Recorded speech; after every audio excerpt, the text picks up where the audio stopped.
الحمدللہ رب العالمین والصلاة والسلام علی سید الانبیاء والمرسلین اللہم صلی علی سیدنا و مولانا محمد وعلی آلہ واصحابہ وبارک وسلم وصلی علیہ۔ دنیا کے تمام دیکھنے والوں کو، تمام چاہنے والوں کو، تمام پیار کرنے والوں کو اور جہاں جہاں تک اس وقت میری آواز کو سنا اور مجھے دیکھا جا رہا ہے، جنید اقبال کی جانب سے انتہائی محبت کے ساتھ السلام علیکم۔ ایک بار پھر ناظرین، آپ کو پر نور صبح نور کے ساتھ میں دل کی عطا گہرائیوں سے خوش آمدید کہتا ہوں، اور آئیے بلا توقف چلیں حضرت ابو انیس محمد برکت علی علیہ رحمہ کی تالیف اسماء نبی کریم صلی اللہ علیہ وآلہ وسلم سے رسول اللہ صلی اللہ علیہ وآلہ وسلم کا ایک اسم مبارک پڑھنے اور سننے کی سعادت حاصل کرتے ہیں۔ سیدنا الميسر صلی اللہ علیہ وآلہ وسلم، ہمارے سردار آسانیاں پیدا فرمانے والے، درود و سلام بھیجے اللہ آپ صلی اللہ علیہ وآلہ وسلم پر، آپ صلی اللہ علیہ وآلہ وسلم کی آل پاک پر اور صحابہ کرام رضوان اللہ تعالیٰ علیہم اجمعین پر۔ حضرت ابو ہریرہ رضی اللہ تعالیٰ عنہ سے حضور نبی کریم صلی اللہ علیہ وآلہ وسلم نے فرمایا کہ دین بہت آسان ہے، اور جو شخص دین میں سختی پیدا کرے گا تو اللہ تبارک و تعالیٰ اس پر دین کو غالب کر دے گا۔ پس تم لوگ میانہ روی اختیار کرو اور اعتدال کے قریب رہو اور خوش ہو جاؤ کہ تمہیں ایسا دین ملا ہے جو نہایت آسان ہے۔ جناب، تو آئیے دوسری اور تیسری صدی ہجری کے ائمہ محدثین، متقدمین اور مفسرین کی صف میں انتہائی منور اور روشن تارے حضرت امام ابو بکر بن ابی شیبہ رحمۃ اللہ علیہ کا ذکر پاک مل کے کرتے ہیں، جن کی پوری عمر مبارکہ ناظرین احادیث سے مبارکہ کو مجتمع کرنے میں منور ہوئی، جو خدمت و جمع حدیث کے باب میں وہ ممتاز نام ہیں جن کا احسان رہتی دنیا تک امت پر رہے گا، جو اپنے قد کے اعتبار سے اور مقام و مرتبے کے لحاظ سے اس درجے پر فائز ہیں کہ آپ رحمۃ اللہ علیہ کا دور علمی کہکشاں کا دور ہے، جہاں ایک سے بڑھ کر ایک علمی ستارہ اپنے علم سے ایک جہان کو روشن کر رہا تھا۔ وہیں آپ رحمۃ اللہ علیہ کوفے کی سرزمین پر چمکے، اور صاحب ایسے چمکے کہ جن کی چمک رہتی دنیا تک مسلمانوں کو علم کے میدان میں چمکاتی رہے گی، کہ جو امام ابو داؤد رحمۃ اللہ علیہ، امام ابن ماجہ رحمۃ اللہ علیہ جیسی عظیم المرتبہ ہستیوں کے استاد محترم ہیں، امام بخاری علیہ رحمہ، امام مسلم علیہ رحمہ جیسی جلیل القدر ہستیوں نے صحیحین میں جن سے روایات لی، امام احمد بن حنبل رحمۃ اللہ علیہ جن کے ہم پلہ بھی ہیں، ہم عمر بھی ہیں اور ہم زمانہ محدث بھی ہیں، یوں کہیے ناظرین، یعنی یوں کہیے جن سے اکتساب کرنے والوں میں اس دور کی شورۂ آفاق ہستیاں امام احمد بن حنبل رحمۃ اللہ علیہ، امام بخاری رحمۃ اللہ علیہ، امام مسلم رحمۃ اللہ علیہ، امام ابو داؤد رحمۃ اللہ علیہ، ابن ماجہ رحمۃ اللہ علیہ وغیرہ جیسی شامل شخصیات موجود ہیں، جن کے والد اپنے وقت کے قاضی اور جن کے دادا بھی اپنے وقت کے قاضی تھے، یعنی جو اپنے کردار و اطوار کے اعتبار سے معاشرے میں انتہائی بلند مقام اور مرتبہ رکھتے تھے۔ یہی وجہ ہے ناظرین کہ آپ رحمۃ اللہ علیہ کا وجود جس فضا میں پروان چڑھا، وہ کردار کے اعتبار سے انتہائی مجلہ اور مصفہ فضا تھی۔ علم جن کے گھرانے کا اوڑھنا بچھونا تھا اور علم کا عظیم ترین شاہکار، یعنی یوں کہہ لیجئے کہ ان کا گھرانہ نظر آتا تھا، وہاں جتنے بھی افراد تھے وہ اپنی جگہ اپنی حیثیت کے اندر علم کے عظیم ترین شاہکار نظر آتے تھے، اور جن کے خاندان میں یوں کہہ لیجئے کہ علم کے چمکتے دمکتے ستارے نظر آتے تھے۔ علامہ ذہبی رحمۃ اللہ علیہ ان کے گھرانے کو بیت علم قرار دیتے ہوئے یوں لکھتے ہیں کہ وہ ایک علمی گھرانہ تھا۔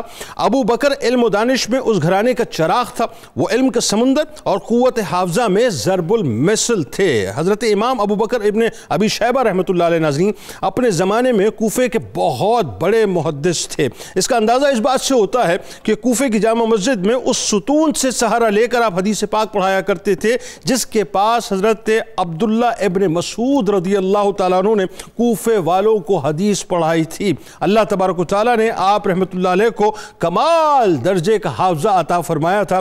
اور یہ بات ناظرین میں آپ کو بڑا کیٹیگوریکل عرض کرنا چاہتا ہوں، آپ دیکھیے گا صاحب، اس طرح کی جتنی بڑی شخصیات آپ کو قداور شخصیات جو کہ یوں کہیے کہ دین کے باب میں اسلام کے چیپٹر میں خدمات کرتی ہوئی نظر آئیں گی، آپ کو ان کا حافظہ الٹیمیٹ نظر آئے گا، اور یہ ایسی بات ہے کہ یہ بالکل محسوس ہوتا ہے واضح طور پہ کہ اللہ تبارک و تعالیٰ نے ان کو خاص طور پہ اس کام کے لیے منتخب فرمایا۔ یعنی طبقات تراجم و رجال کی کتابوں میں ابن ابی شیبہ کو امامت، بہترین حافظہ، استحضار تام اور تالیف کی عمدگی جیسے اوصاف کے ساتھ متصف کیا گیا ہے۔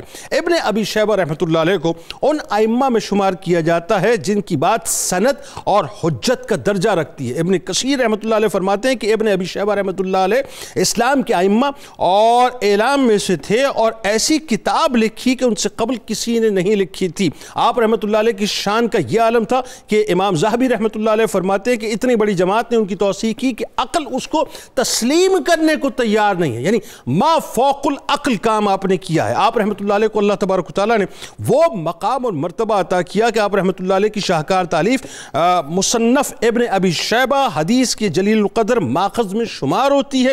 علم حدیث کی شاید ہی کوئی کتاب و ناظرین جو اس حوالے سے، یعنی اس کتاب کے حوالے سے خالی ہو۔ اللہ تبارک و تعالیٰ نے آپ کو بے نظیر شخصیت عطا فرمائی۔ آئیے ان کی بارگاہ میں ہدیہ عقیدت پیش کرتے ہیں، اور آج چونکہ علمی میدان میں بات ہوگی لہٰذا خاص طور پر میں گزارش کروں گا ہمارے ساتھ آپ نے ضرور جڑے رہنا۔ ہمارے ساتھ 3 شخصیات اس وقت یقیناً کسی تعارف کے محتاج نہیں۔ پہلی شخصیت ممتاز عالم دین جناب علامہ محمد احمد برکاتی صاحب تشریف فرمائیں۔ دوسری شخصیت ممتاز اسکالر جناب ڈاکٹر شبیر احمد جامی صاحب تشریف فرمائیں۔ تیسری شخصیت ممتاز عالم دین جناب علامہ محمد اشفاق مدنی صاحب تشریف فرمائیں۔ تینوں احباب کو السلام علیکم اور خوش آمدید۔ سب سے پہلے علامہ صاحب آپ سے آغاز کرتے ہیں، یہ ٹائٹل ہی صاحب بڑا کمال ہے، بیت علم۔ تو آئیے ذرا بیت علم کے چراغ امام ابو بکر بن ابی شیبہ رحمۃ اللہ علیہ کے خاندانی انٹروڈکشن سے آغاز کرتے ہیں۔ اور یہ بھی کیسی بات ہے صاحب کہ اللہ تبارک و تعالیٰ نے آپ کو علم کے کردار کی، یعنی یوں کہیے کہ جو مینار تھے اس جھرمٹ کے اندر آپ کو رکھا۔ بتائیے۔ بسم اللہ الرحمن الرحیم۔ قال النبی صلی اللہ تعالی علیہ وسلم بلغوا عنی ولو آیہ۔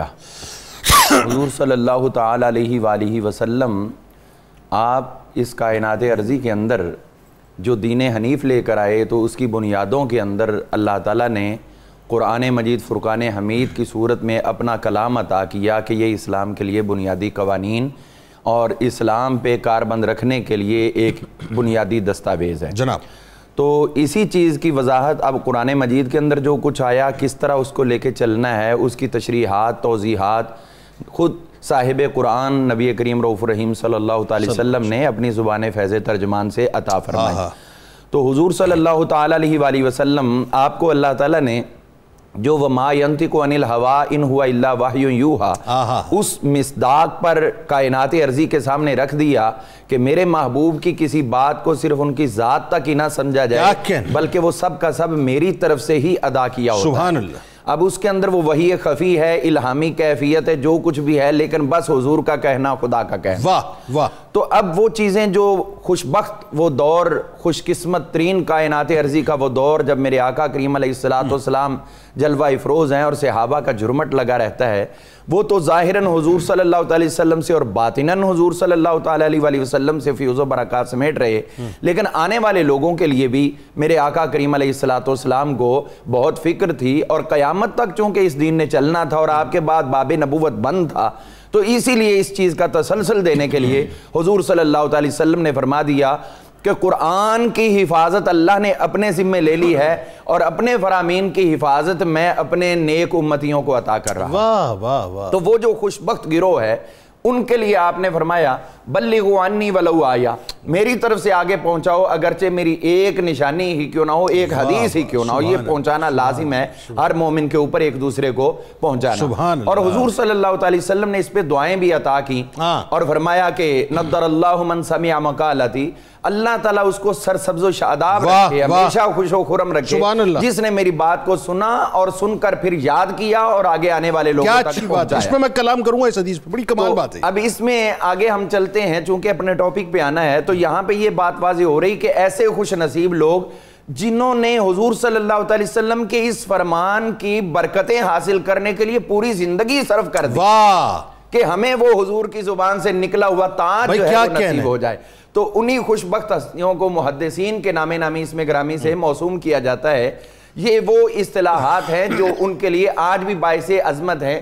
کچھ ایسی چیزیں ہوتی ہیں جو ایک وقت کے اندر بڑی ویلیویبل ہوتی ہیں، لیکن آنے والے وقت میں اس چیز کا کثرت استعمال اس کی ویلیو کو ڈاؤن کر دیتا ہے۔ لیکن حضور کی حدیث کی یہ برکت ہے کہ جس کے ساتھ لفظ محدث لگ گیا وہ آج سے 13 صدی قبل جتنا باعث احترام تھا آج بھی اسی قدر باعث احترام، اور اسی طرح سرسبز و شاداب اسی طرح رہے گا۔ تو انہی خوش بخت ہستیوں میں ایک ہستی ہے جن کا آج ہم ذکر خیر کر رہے ہیں، جن کا نام نامی اسم گرامی عبداللہ تھا، کنیت ان کی ابو بکر تھی، اور ان کے جد امجد ان کے چونکہ اب ابن ابی شیبہ ان کا تھا تو یہ عربوں میں رہا ہے کہ جو شخصیت مشہور ہو جائے تو پھر درمیان میں ایک دو واسطے بھی ہوں تو ختم کر کے اوپر اپنے آپ کو منسوب کر دیا حوالہ وہی بنا لیتے، حوالہ بناتے ہیں. جس طرح امام احمد بن حنبل ان کے دادا جی تھے احمد بن محمد بن حنبل، لیکن مشہور ہوئے احمد بن حنبل. تو اسی طرح یہ ابو بکر ابن ابی شیبہ بھی تھے، ان کے والد محترم کا نام محمد تھا اور ان کے دادا جی جو تھے ان کا نام عثمان ابراہیم بن عثمان تھا اور وہ ابو شیبہ کہلاتے تھے، تو انہی کی نسبت سے یہ آگے چلے. ان کی ولادت باسعادت اس خوشبخت دور محدثین میں ہوئی جب ایک بہت بڑی محدثین کی کہکشان تھی دنیا کے اندر، یعنی کہ آپ کی ولادت باسعادت 159 ہجری کے اندر ہوئی اور 235 ہجری کے اندر آپ کا وصال ہوا ہے، تو کم و بیش 76 برس کے راؤنڈ اباؤٹ آپ کی عمر مبارک. دوسری اور تیسری صدی ہجری. جی اس کے اندر کون کون سے عظیم محدثین موجود تھے جن کی مصاحبت میں آپ رہے ہیں؟ تو ان میں سب سے جو جگمگاتا نام ہے ان میں امام ابو یوسف بھی ہیں اسی دور کے اندر، اسی طرح امام احمد بن حنبل تو مکمل معاصرین کے اندر ہیں، امام عبد الرزاق بن حمام السنانی، امام شافعی رحمۃ اللہ علیہ جیسی بے شمار شخصیات. تو آپ کا آبائی وطن جو ہے وہ واس تھا ایران کے اندر، لیکن چونکہ شفٹنگ ہوئی کوفہ کے اندر، وہاں آپ نے وقت گزارا. اور جو آپ نے ابھی ذکر کیا ہے کہ حضرت عبداللہ بن مسعود رضی اللہ تعالیٰ عنہ والا جو ستون تھا اس کے ساتھ آپ درس دیا کرتے تھے، تو جو میں نے حدیث کوٹ کی ہے وہ بھی حضرت عبداللہ بن مسعود سے ہی کوٹ کی. تو اسی طرح ہم آگے دیکھتے ہیں تو حضرت سیدنا امام ابو بکر ابن ابی شیبہ رحمۃ اللہ علیہ، وہاں سے پھر شفٹنگ ان کی بغداد شریف کے اندر. آپ نے اپنا آخری وقت جو ہے بلکہ 40 سال جو ہے نا آخری وہ آپ نے گزارے ہیں بغداد شریف کے اندر. تاریخ بغداد کے اندر خطیب بغدادی رحمۃ اللہ علیہ نے آپ کا بڑا شرح و بس کے ساتھ ذکر کیا ہے. ہم دیکھتے ہیں محدثین کے اندر امام ذہبی جیسی شخصیت نے ان کو عدیم النظر، یعنی ایسا کہ جن کی مثال پیش نہ کی جا سکے، اپنے دور کے بے نظیر قرار دیا اور پھر ان کو محدثین کے لیے سبات قرار دیا. اور اس کے ساتھ ایک اور بات بھی میں عرض کرنا چاہوں گا، ایک انسان جب کسی درجے پہ چلا جاتا ہے تو وہ پھر دوسروں کو ویلیو دینا کم کر دیتا ہے، لیکن آپ کو اپنے اکابرین سے وہی محبت اور وہی آپ کی عقیدت تھی جو کسی بھی مومن کا شیوا ہوتی ہے. میں آپ کی اجازت سے ایک حدیث پاک اس میں بطور تبرک کر دوں گا، اور وہ یہ ہے کہ جو انہوں نے حدیث پاک پیش فرمائی حضرت سیدنا عمر فاروق رضی اللہ عنہ والی، حضرت ابو صفر حمدانی کی، کہ انہوں نے دیکھا حضرت مولا علی مرتضیٰ شیر خدا کو کہ آپ ایک چادر کا بہت زیادہ استعمال کرتے تھے، وہ بہت زیادہ اوڑھتے تھے.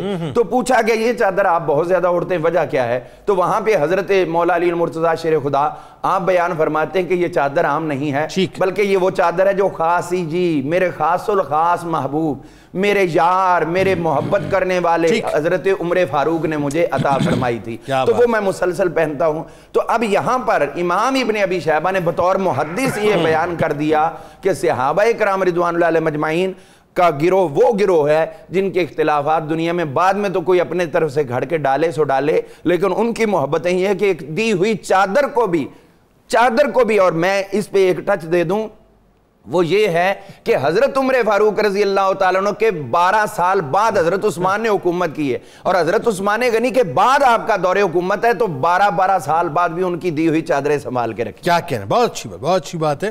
اور آئیے ذرا سلسلے کو آگے بڑھائیں ڈاکٹر صاحب. اب اس میں آگے جا کے بھی بات کرتے ہیں کہ جو بیت علم کا جو ٹائٹل ہے یہ بہت بڑا ٹائٹل ہے، چھوٹا ٹائٹل نہیں. پھر وہی بات ہے کہ آپ کے والد گرامی، آپ کے دادا دونوں ہی جو ہے وہ اپنا قاضی کے خاص طور پہ منصب پر فائز رہے. لیکن اس سے قبل ذرا آئیے پہلے جس گھرانے میں آپ کی بود و باش ہو رہی ہے وہ ویسے ہی علمی ستاروں کی جو ہے وہ ایک کہکشاں تھی، اور پھر اساتذہ بھی جو آپ کو میسر آئے صاحب بڑے کمال آئے، اور پھر وہی بات ہے کہ آپ نے جو کچھ بھی ٹرانسمٹ کیا اپنے شاگردوں کو وہ بڑے کمال. تو اور پھر ایک اور چیز جو وہ ابھی ابتدا میں ایک جملے میں بات آئی، لیکن میں چاہتا ہوں اس میں ذرا ڈیٹیل آپ گفتگو کیجئے کہ جو معاصرین ہیں آپ کے وہ بھی اپنی جگہ جو ہے وہ ہر ایک جو ہے وہ سمجھ لیجئے کہ علم کا مینار تھا. بتائیے ذرا. بسم اللہ الرحمن الرحیم. عظیم محدث حضرت ابو بکر ابن ابی شیبہ کے بارے میں بڑے خوبصورت باتیں چل رہی ہیں. شروع میں جو آپ نے بڑا خوبصورت جملہ کہا کہ اللہ تعالیٰ نے حفاظت حدیث کے لیے جن رجال کار کا انتخاب فرمایا، ان کو جب دیکھا جاتا ہے کہ ابو بکر ابن ابی شیبہ اونچے قد کے نظر آتے ہیں، کہ یعنی انتخاب الہی کا وہ رنگ نظر آتا ہے. اور اس میں جو بڑی خوبصورت بات ہے، ہمارے دین کے اندر چونکہ بنیادی طور پر 2 ستون تھے، ایک تھا قرآن اور ایک تھی سنت.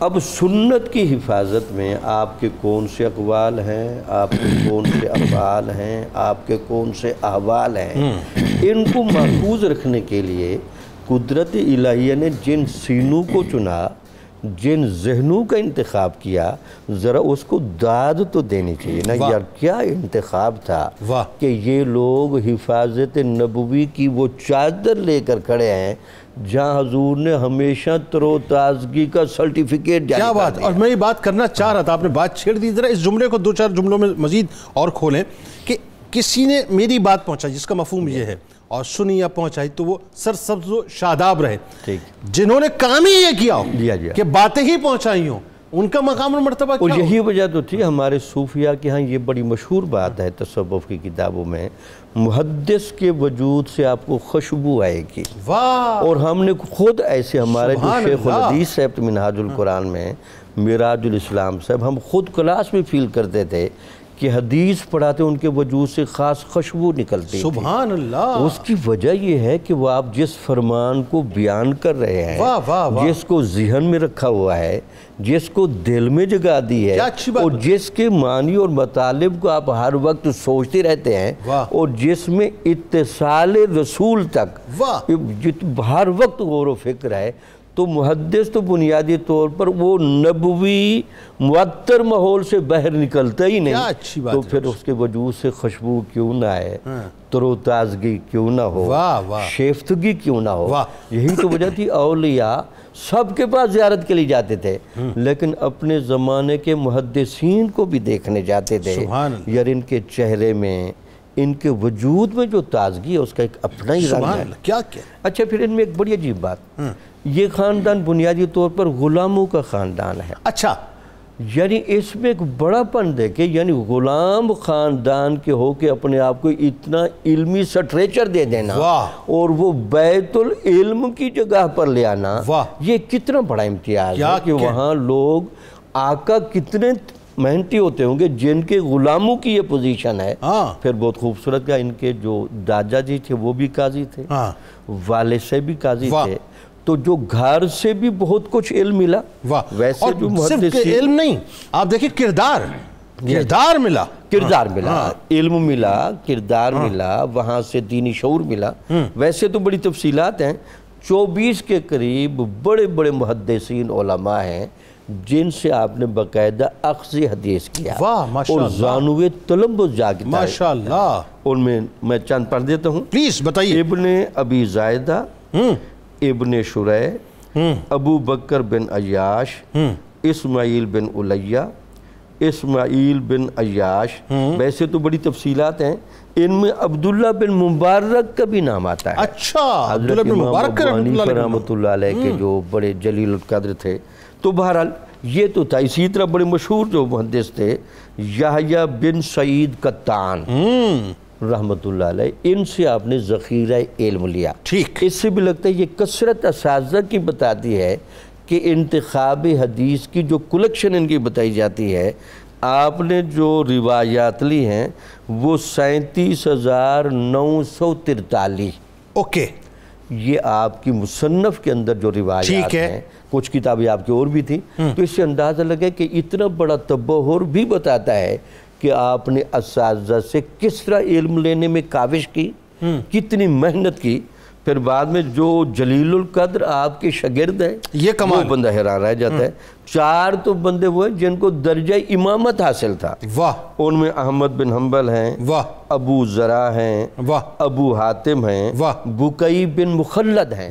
یہ تو 4 بندے ہوئے ہیں جن کو ستون سمجھا جاتا ہے۔ سبحان اللہ۔ اس کے علاوہ جو ہمارے ہاں ایک روایت چل پڑی، بے ذخیر حدیث میں درجات کا تعین کرے، صحیح حدیثوں کو نمایاں کیا جائے۔ ایسے ہی جن محدثین نے 7 لکھی، ان میں 5 باقاعدہ آپ کے شاگرد ہیں۔ کیا کہنا؟ تو اس میں آپ اندازہ لگائیں، امام بخاری شاگرد، بتائیے، امام مسلم شاگرد، بتائیے، امام نسائی شاگرد، ابن ماجہ شاگرد، امام ابو داؤد شاگرد۔ تو اس سے اندازہ لگائیں کہ یار اتنی بڑی کہکشاں ہے۔ اچھا، اس میں جنہیں سے خوبصورت جملہ میں کہہ دوں، حضور نبی اکرم صلی اللہ علیہ وسلم کے فرمودات کے ساتھ اتنی گہری کمٹمنٹ جو امت نے کر کے دکھائی، اس کی بنیادی وجہ یہ تھی کہ وہ ایک طرح تازگی کا دور تھا واہ اور یہ سارے لوگ اس عذاب ماحول میں کھڑے ہیں. حالانکہ اس زمانے میں ہمیں سیاسی افراتفری بھی نظر آ رہی ہے لیکن امت کا رویہ دیکھیں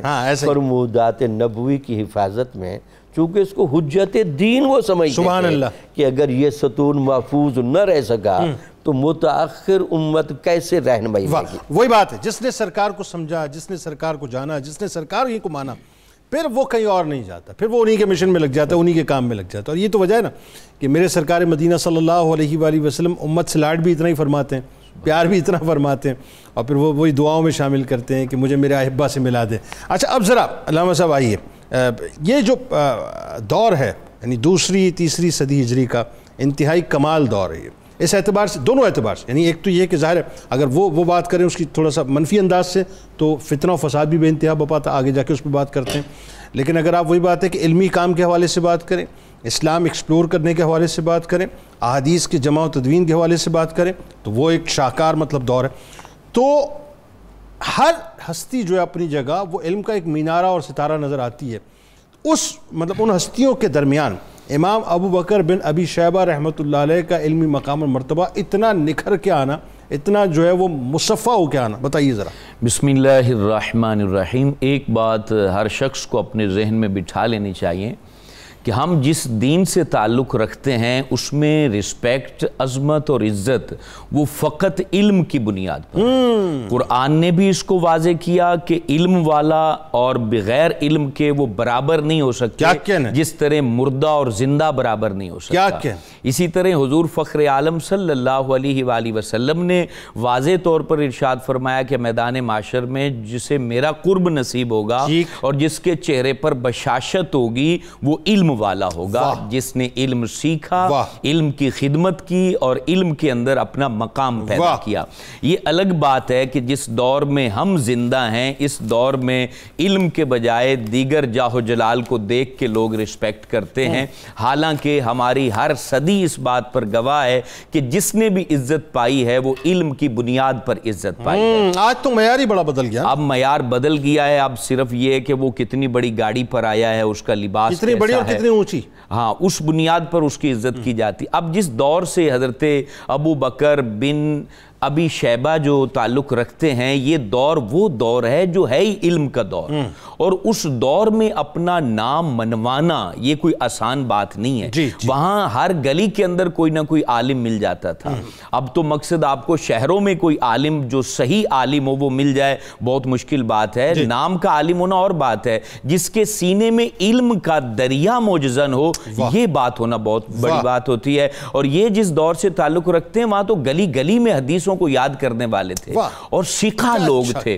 وہ بات ایسی کرتے تھے کہ ان کی بات میں جھول نہیں تھا، کمزوری نہیں تھی، ان کی گفتگو مضبوط تھی. اس دور کے اندر پھر مجمع میں حدیث بیان کرنا، جہاں پر جو ہے نا وہ لوگ ہلکی سی بھی آپ نے غلطی کی ہے تو اس پہ پکڑ لیتے تھے، لیکن ان کے بارے میں فرماتے ہیں کہ یہ ایک مجمع میں 400 حدیثیں بیان کر دیا کرتے تھے. یہاں قطع کلام کی معذرت صرف ایک جملہ، آپ دیکھیے ویسے تو ظاہر ہے میرا تو اپنا ماننا ہی ہے صاحب کہ علماء کرام کی توقیر ہر صورت اور بہر طور کرنی چاہیے، اس میں کوئی دوسری رائے نہیں ہے. میں اس بات کا قائل ہوں کہ ان پر تان تشنی جو ہے وہ نہیں ہونی چاہیے. لیکن وہ جو کمپیریزن والی بات میں کروں، وہ جو جس پیڈسٹل پہ کھڑے ہوئے تھے کمپیریزن بنتا ہی نہیں ہے. یعنی کتنا اعلیٰ و عرفہ مقام اور مرتبہ بہت بلند مقام ہے. اب آپ دیکھیں نا کہ آپ اس دور میں جب مذاکرہ حدیث فرماتے تھے، اس دور کے تمام علماء و محدثین کہتے ہیں کہ حدیث کا مذاکرہ کرنے میں، حدیث کو بیان کرنے میں جو مقام حضرت ابو بکر بن ابی شیبہ کا تھا وہ کسی کو حاصل نہیں تھا.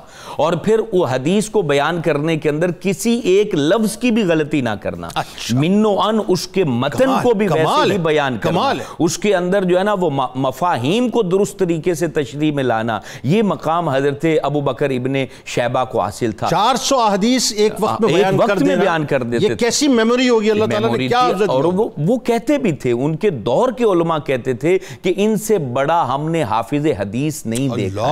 ابن حبان جیسا محدث وہ یہ کہتے تھے کہ ہم جو ہے نا ان سے بڑا کوئی حافظ حدیث نہیں دیکھا. یقین کے ساتھ ساتھ ثقافت کے ساتھ گفتگو کو بیان کرنا، اور پھر اس سے ایک اور بڑی خدمت انہوں نے اپنے علمی میدان میں کی ہے، وہ ہے تبع تابعین اور تابعین کے جو فرامین ہیں اور ان کے جو اقوال ہیں ان کو بیان کرنے میں جتنی خدمت حضرت ابو بکر نے کی ہے علمی میدان میں کسی اور نے نہیں کی، یعنی ان کے آثار، ان کے اقوال، ان کے فتاوی، واقعات سبھی کو آپ نے جو ہے سبھی کو بیان کیا اور ان کو جمع کیا۔ اور پھر ایک اور بات، آپ کا جو خوبی تھی علمی میدان میں، آپ وہ واحد شخصیت ہیں جنہوں نے سب سے پہلے اتنا بڑا ذخیرہ تصنیف فرمایا ہے، تالیف کیا ہے، اور کسی نے یہ خدمت پہلے، یعنی مصنف ابن عبد الرزاق مشہور تھی کتاب، اور پھر آپ کی مصنف مشہور ہوئی، اور اسی طریقے سے آپ جو ہیں وہ منقطع جو احادیث ہیں، یعنی جن کی سند جو ہے وہ تبع تابعین یا تابعین پر منقطع ہوتی ہے،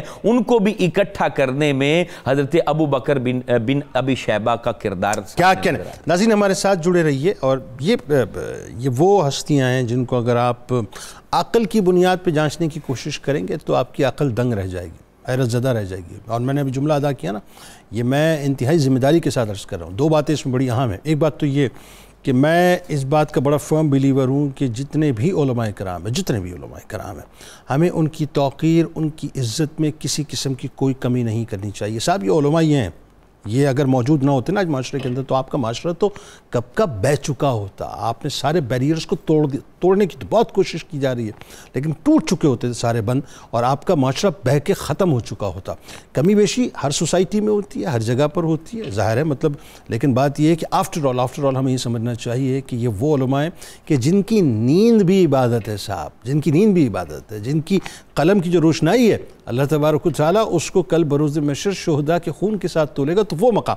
اب یہ تو ہوئی عصر حاضر کی ظاہر، ویسے تو ظاہر جنرلی علماء کے لیے بات ہے، لیکن ذرا سوچئے، یا مطلب ابن ابی شیبہ رحمۃ اللہ علیہ جیسی ہستیوں کے جب ہم ذکر کرتے ہیں تو جب ان کا کام دیکھتے ہیں صاحب، اور ان کے حافظے دیکھتے ہیں صاحب، ان کی ڈیڈیکیشن دیکھتے ہیں دین کے ساتھ، ان کی کمٹمنٹ دیکھتے ہیں دین کے ساتھ، اور دن اور رات کس طرح سے انہوں نے سرور دو جہاں صلی اللہ علیہ وآلہ وسلم کے مشن کو آگے بڑھایا، ان کی احادیث کو آگے بڑھایا، اسلام کے مشن کو جو ہے وہ اپنا تھاما اور اس مشن کو منتقل کیا امت تک، مطلب بیونڈ دی امیجنیشن ہے۔ آپ سوچ نہیں سکتے صاحب کہ ایسا کوئی کام انسان کر سکتا ہے، لیکن اللہ جس کو چاہے منتخب کرے۔ درود پاک سرکار کی بارگاہ میں، سرکار کی آل کی بارگاہ میں پیش کیجئے۔ لوٹ کے آپ کو بتلائیں گے کہ اس وقت کے جو ظاہر اکابرین تھے، اس کے بعد جو اکابرین تھے، انہوں نے کیسے آپ کو خراج تحسین پیش کیا، اور مصنف ابن ابی شیبہ جو آپ کا شاہکار ترین کارنامہ ہے، رہتی دنیا تک رہے گا، اس کے بارے میں بھی بتائیں گے۔ درود پاک۔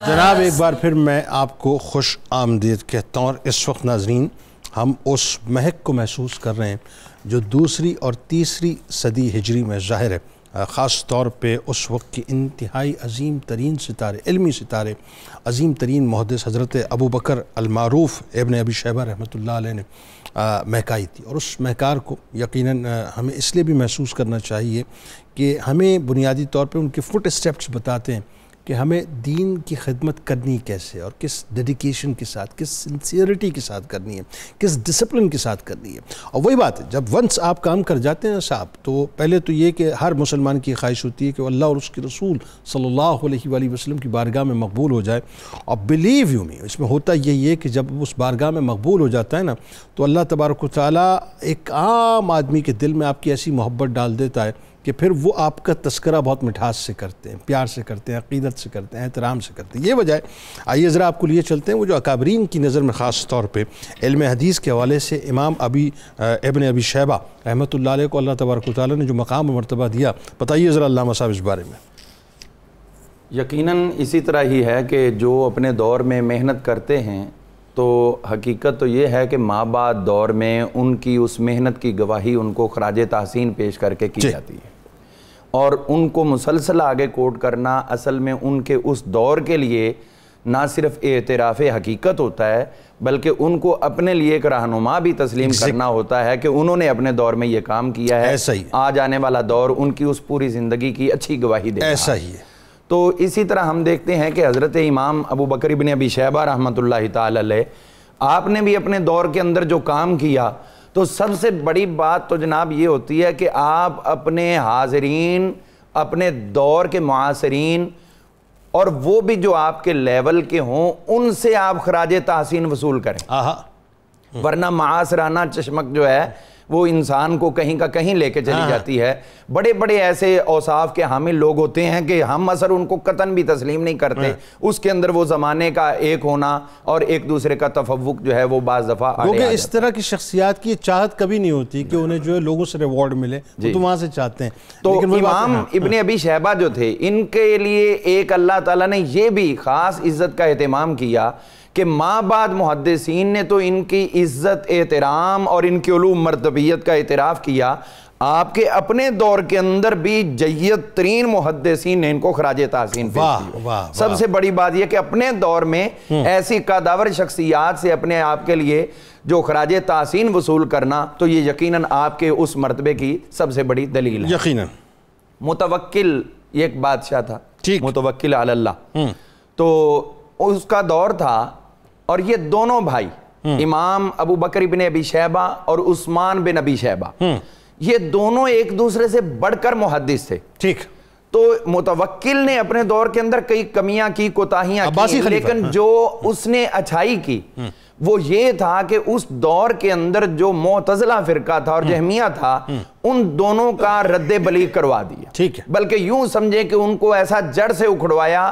کہ آج صدیوں بعد بھی ان کے افکار کو لے کر کوئی معتزلی کہلانے کو تیار ہے۔ ٹھیک ہے، اس کام کے لیے انہوں نے محدثین کو خصوصی طور پر نہ صرف ریکویسٹ کی، بلکہ ان کو طلب کر کے ان کی ضروریات زندگی مکمل اپنی طرف سے جاری کرنے کا اعلان کیا، بہت سے انعامات بھی رکھے، اور اس کے ساتھ ساتھ انہوں نے ان کے جو مشاہرے تھے اور جو سالانہ اخراجات وہ بھی اپنے ذمے لیے، اور کہا یہ کہ آپ صرف اور صرف حدیث کی خدمت میں لگ جائیں اور یہ معتزلہ فرقہ اور دوسرے ان کا رد کریں۔ تو انہی میں سے یہ دونوں بھائی بھی پیش تھے، حضرت عثمان بن ابی شیبہ، ان کی بھی ڈیوٹی لگی، انہوں نے جا کے احادیث کی صورت میں ان کا رد کیا ان باطل فرقوں کا، کہ یہاں تک ٹائم آیا کہ ان کے برادر اکبر کے لیے 30 ہزار لوگ بیان سننے کے لیے جمع ہو جائے۔ اچھا، یہ خطیب بغدادی لکھ رہے ہیں تاریخ بغداد کے اندر۔ واہ واہ۔ تو پھر جب ان کا اپنا ٹائم تھا تو مسجد رصافہ کے اندر ان کے لیے خصوصی طور پر ایک ممبر لگایا گیا۔ اچھا، آپ اس ممبر پر بیٹھ کر اتنا بیان کرتے اور اتنی احادیث کے ساتھ رد کرتے کہ یہاں تک کہ آپ کے معاصرین یہ کہنے پر مجبور ہو گئے کہ ابن ابی شیبہ کو اللہ نے نہ صرف حدیث عطا کی ہے بلکہ حدیث کے بیان کا ملکہ بھی عطا کیا۔ یہ بڑی کمال بات ہے، یہ بڑی علم کمال ہوتا ہے لیکن آگے ڈیلیور نہیں کر پاتے، لیکن ان کا یہ مرتبہ تھا۔ تو 30 ہزار تو بھائی کے پاس آتے تھے، تو اس سے کہیں زیادہ لوگ جو ہیں وہ وہاں پر ان کے گر جمع ہوتے ہیں۔ اور سوچئے کہ جن کو اس دور میں 30 ہزار لوگ سننے کے لیے آگے ہوں گے، تو ان کا پھر مقامہ مرتا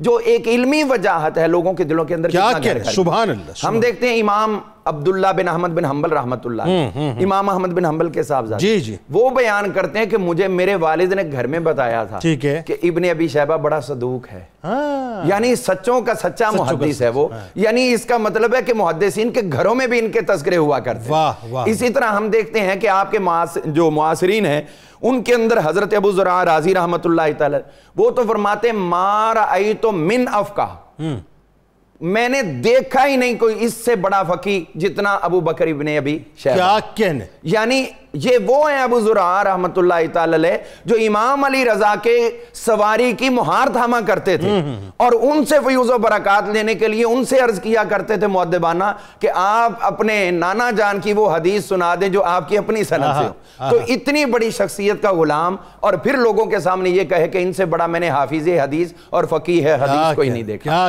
تو اسی طرح ہم دیکھتے ہیں کہ امام ابن ابی شیبہ رحمت اللہ تعالی علیہ، آپ کے بارے میں جو حضرت شریک کے ساتھ کچھ لوگوں کو تھا کہ انہوں نے ان سے کچھ روایات سنی ہیں، کچھ نے کہا بھی نہیں سنی، تو امام احمد بن حنبل کو جب یہ بات کہی گی تو فرمایا سن لو، اگر ابو بکر ابن ابی شیبہ یہ کہہ دے کہ میں نے مرتے دم ان سے یہ بات سنی تھی تو میں اس کو بھی رد کرنے کو تیار نہیں، میں اس کو بھی تسلیم کرتا، یعنی زندگی کے آخری لمحات میں بھی ان سے سنا ہے، سماع ان کا ثابت ہے، تو بالکل ثابت ہے، کیونکہ ابو بکر ابن ابی شیبہ کبھی جھوٹ نہیں بول سکتا۔ بالکل ٹھیک۔ اسی طرح ہم دیکھتے ہیں کہ آپ کے احوال کے اندر جو احادیث کی صورت میں نبی کریم صلی اللہ علیہ وسلم کے اس دور کی علمی کہکشاں کے اندر جو امام احمد بن حنبل جو حلال و حرام کے ماہر سمجھے جاتے تھے تو انہی کے ساتھ ان کا بھی ذکر آتا تھا کہ وہ صرف کشید کر کے دیتے ہیں. دو چیزیں ہیں نا جی, ایک آپ تھیوری دیتے ہیں, ایک اس میں سے آپ کشید کرتے ہیں. تو احمد بن حنبل جو ہیں وہ کشید کیا کرتے تھے اور تھیوری جو ہے وہ حضرت امام ابو بکر ابن ابی شیبہ. یعنی یہ جو